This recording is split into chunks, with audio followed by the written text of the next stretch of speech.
1769 సంవత్సరంలో ముగిసిన మొదటి ఆంగ్లో-మైసూర్ యుద్ధం తర్వాత ఇంగ్లీష్ ఈస్ట్ ఇండియా కంపెనీ మరియు హైదర్ అలీకి మధ్య శాంతి ఒప్పందం జరిగింది. కానీ ఆ ఒప్పందాన్ని బ్రిటిష్ వారు పాటించకపోవడం, హైదర్ అలీ బ్రిటిషుల శత్రువులతో చేతులు కలపడం వలన పరిస్థితులు మళ్ళీ మొదటకు వచ్చాయి. అప్పుడు బ్రిటిష్ వారికి అలానే మైసూర్ రాజ్యాన్ని హైదర్ అలీకి మళ్ళీ యుద్ధం జరిగింది. వీరిద్దరి మధ్య 1780 సంవత్సరంలో జరిగిన యుద్ధాన్నే సెకండ్ ఆంగ్లో మైసూర్ వార్ అని పిలుస్తారు. ఈ యుద్ధంలో మొదటిసారి మైసూర్ రాజ్యం రాకెట్ వెపన్ వినియోగించారు.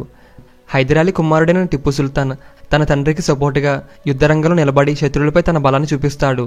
కానీ ఈ యుద్ధం హైదర్ అలీ జీవితానికి చివరి యుద్ధంగా మారింది. ఈ యుద్ధం మధ్యలోనే అతడు మరణించగా అప్పుడు యుద్ధభారం మొత్తం తన కుమారుడైన టిప్పు సుల్తాన్ భుజంపై పడింది.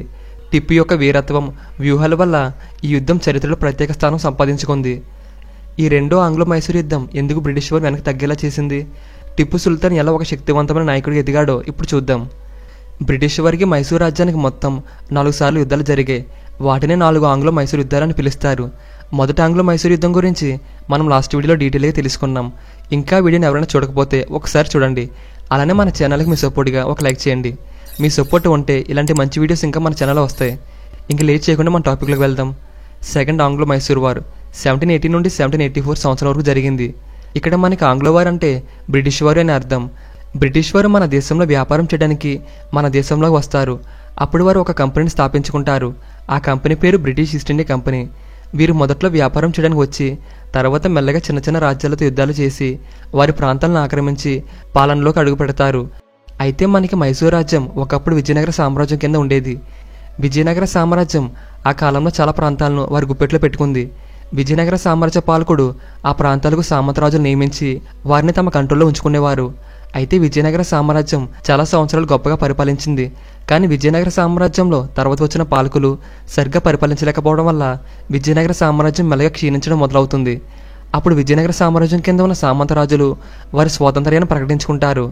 అలా చివరికి విజయనగర సామ్రాజ్యం చిన్న చిన్న రాజ్యాలకు విడిపోయింది. ఆ చిన్న రాజ్యాల్లో మైసూర్ రాజ్యం కూడా ఒకటి. ఈ మైసూర్ రాజ్యంలో చిక్క కృష్ణరాజ ఒడియర్ అనే పాలకుడి తర్వాత హైదర్ అలీ అనే ఒక సైన్యాధ్యక్షుడు మైసూర్ సింహాసనాన్ని స్వాధీనం చేసుకుంటాడు. మైసూర్ రాజ్యానికి ఇతను సుల్తాన్ అవుతాడు. హైదర్ అలీకి అలానే బ్రిటిష్ వారికి 1767 నుండి 1769 సంవత్సరం వరకు యుద్ధాలు జరుగుతాయి. ఆ సంవత్సరాల మధ్యలో వీరిద్దరి మధ్య జరిగిన యుద్ధాలనే ఫస్ట్ ఆంగ్లో మైసూర్ వార్ అని పిలుస్తారు. ఈ యుద్ధంలో British east India company governor అయిన రాబర్ట్ క్లైవ్ అలానే హైదర్ అలీ ఒకరి మీద ఒకరు పోటీగా యుద్ధం చేసుకుంటారు. కానీ ఈ యుద్ధంలో హైదర్ అలీ బ్రిటిష్ వారిని ఓడిస్తాడు. అప్పుడు బ్రిటిష్ వారు హైదర్ అలీకి కొంత డబ్బును చెల్లించి హైదర్ అలీతో ఒక ఒప్పందం పెట్టుకుంటారు. ఆ ఒప్పందం ఏంటంటే మైసూర్ రాజ్యంపై ఎవరైనా దాడి చేస్తే మైసూర్ రాజ్యానికి బ్రిటిష్ వారు సపోర్ట్ చేయాలి. అలానే బ్రిటిష్ వారిపై ఎవరైనా యుద్ధం చేస్తే బ్రిటిష్ వారికి మైసూర్ రాజ్యాన హైదర్ అలీ సహాయం చేయాలి. ఇలా ఒకరికి ఒకరు ఆపద వచ్చినప్పుడు సహాయం చేసుకుంటామని ఒప్పందం చేసుకుంటారు. ఈ ఒప్పందాన్ని మద్రాస్ ఒప్పందం, మద్రాస్ ట్రీటీ అని పిలుస్తారు. ఈ ఒప్పందం 1769 సంవత్సరం జరిగింది. ఈ ఒప్పందంతో మొదటి ఆంగ్లో మైసూర్ యుద్ధం ముగుస్తుంది. ఈ ఒప్పందం తర్వాత అంటే 1770 సంవత్సరం చివరికి వచ్చేసరికి బ్రిటిషులు తమ ప్రభావాన్ని దక్షిణ భారతదేశం అంతా విస్తరించాలనుకుంటారు.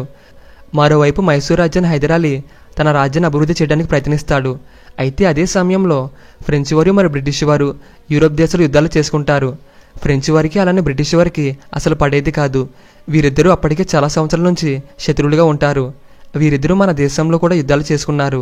ఫ్రెంచ్ వారు అలానే బ్రిటిష్ వారు ఒకవైపు వ్యాపారాలు చేసుకుంటూ మరోవైపు ఒకరి మీద ఒకరు యుద్ధాలు చేసుకునేవారు.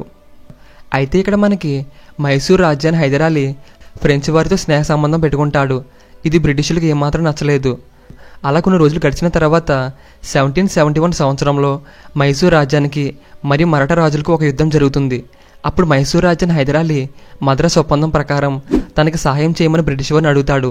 కానీ బ్రిటిష్ వారు మద్రాస్ ఒప్పందం ఏమీ లేదు, నువ్వు మా శత్రువైన ఫ్రెంచ్ వారితో చేతులు కలిపావు, ఇప్పుడు నీకు మేము ఎలా సహాయం చేస్తాం అనుకున్నావు, మేము నీకు ఏ విధమైన సహాయం చేయలేము, నీ యుద్ధం నువ్వే చేసుకొని అంటారు. దీనితో హైదర్ అలీకి ఏం చేయాలో తెలియక ఇంకా తన ఒక్కరే మరాఠాలపై యుద్ధం చేస్తాడు. కానీ యుద్ధంలో మైసూర్ రాజ్యాన్ని హైదర్ అలీ ఓడిపోతాడు. మరాఠాలు గెలుస్తారు.